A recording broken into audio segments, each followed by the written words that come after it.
ये भारत पाकिस्तान हिंदू मुस्लिम करते ही ये दिन निकालने वाले हैं। बाकी तो इनको कुछ करना नहीं है। पहलगाम की जिम्मेदारी किसकी है?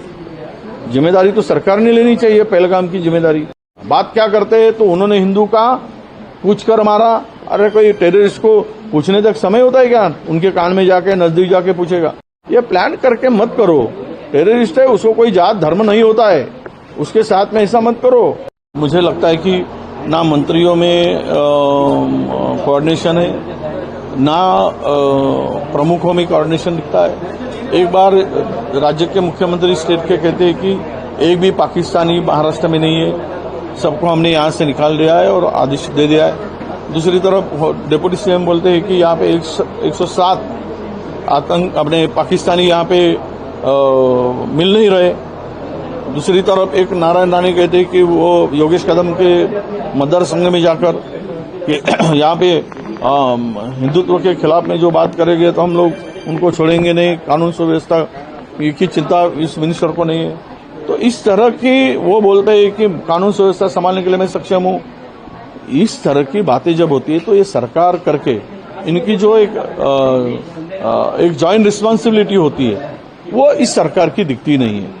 ये सरकार ऐसा लगता है कि सत्ता के लिए और कुर्सी के लिए एक आए, इनको जनता से कोई लेना देना नहीं है और ना सरकार के समन्वय नहीं होने से ये सरकार ठीक ढंग से चल रही क्या, ऐसा सवाल यहाँ पे खड़ा होता है। कक्षा 7वीं की जो पुस्तकें हैं उसमें से मुगलों और दिल्ली का इतिहास नहीं, इतिहास मिटाने से कुछ नहीं होगा। इतिहास तो किताबों से निकालने से नहीं होता, किताबें तो है मार्केट पर। इस तरह से मुगलों का इतिहास निकालकर सरकार अगर ये जताना चाहती है कि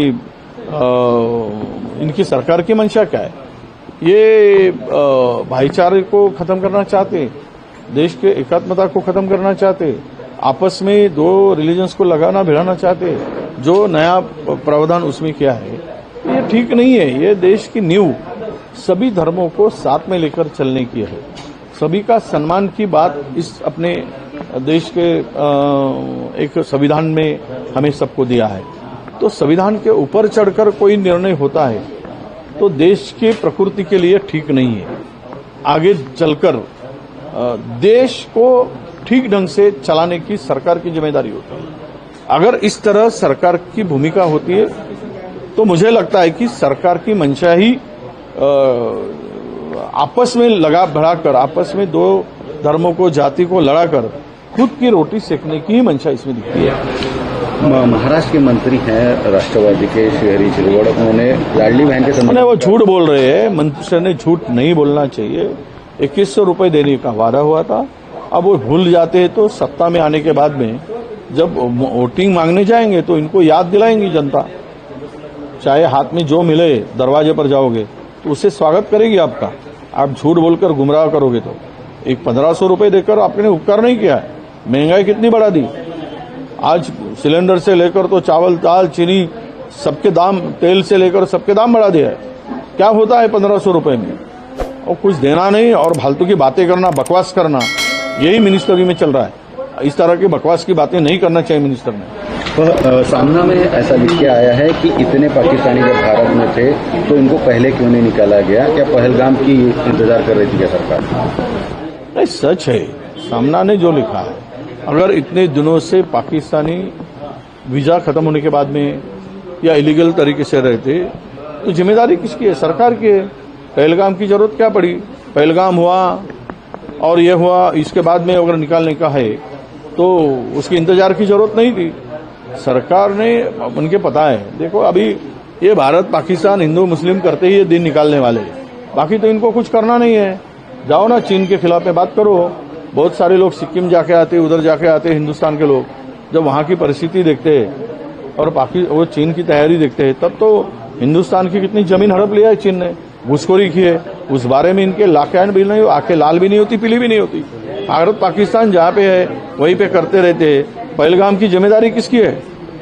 जिम्मेदारी तो सरकार ने लेनी चाहिए। पहलगाम की जिम्मेदारी, जो पहलगाम में घटना हुई, 27 लोगों की जान गई, क्या तुम्हारा वहां पे सिक्योरिटी क्यों नहीं थी? क्यों निकाली गई? वहां पे तुम्हारे इतने 200 किलोमीटर तक लोग अंदर आके अतिरेकी घुस जाते हैं, तो तुम्हारा इंटेलिजेंस क्या कर रहा था? वो फेल्योर नहीं है, इस सरकार का फेल्योर नहीं है। इस बारे में कोई बात नहीं करता। बात क्या करते हैं? तो उन्होंने हिंदू का पूछ कर मारा। अरे कोई टेररिस्ट को पूछने तक समय होता है क्या? उनके कान में जाके नजदीक जाके पूछेगा? ये सब जो बातें हैं बहुत सारे इसमें कंट्रोवर्शियल, कोई बोलता है ऐसा हुआ ही नहीं, कोई बोलते ऐसा हुआ है। ये प्लान करके मत करो। टेररिस्ट है, उसको कोई जात धर्म नहीं होता है, उसके साथ में ऐसा मत करो। और उसको सीधा से सीधा उनको पकड़ के कार्रवाई करो। यही देश के वासियों की भावना है। ये देश के ऊपर का हमला हम मानते हैं। अब इस तरह से बातें करके मूल मुद्दों को बगल देना यह गलत है। सिद्धरमैया ने ऐसा कहा है कि पाकिस्तान से हमला युद्ध नहीं होना चाहिए। उस पर बीजेपी का पलटवार आ रहा है कि ये पाकिस्तान की भाषा बोल रहे हैं। देखो, कोई सीएम बोलने से क्या पंतप्रधान की भाषा पंतप्रधान की भूमिका बदलती क्या? ठीक है, उन्होंने कहा कि पाकिस्तान से युद्ध नहीं होना चाहिए, पर इनकी युद्ध करने की तैयारी है तो करो ना। पाकिस्तान ने तो ओपन चैलेंज दिया है। तुम लोग कोई अगर ये समझौते की भाषा करते हैं तो पाकिस्तान की भाषा होती है। आज क्या स्थिति में युद्ध क्या पुराने वाला है? किसी के फायदे का होता है? इससे कितना बड़ा नुकसान होता है? आप लोग गलती बातें करते हो। वो पानी बंद करने की, अरे कहाँ पानी बंद होगा? 20 साल लगेंगे पाकिस्तान का पानी बंद करने के लिए, अभी वहां पे डैम बनाकर ये करने के लिए। ये सब बातें हैं, गुमराह करने वाली बात है। और सिद्धारामैया ने कहा मैंने तो ठीक संग से सुना नहीं, पर उन्होंने कहा कि लड़ाई नहीं होगी, लड़ाई किसी देश के लिए नहीं ठीक है। अगर करना है, धमक है तो सरकार में करे, उनको कौन रोका है?